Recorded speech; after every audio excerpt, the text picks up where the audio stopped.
చెప్పిందే చెయ్యాలంట ఎవరైనా ఓ, తన పేరే శివగామంట తన తీరే వేరంట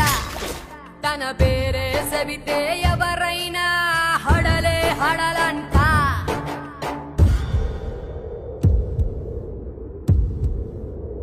ఇదే నా మాట నా మాటే శాసనం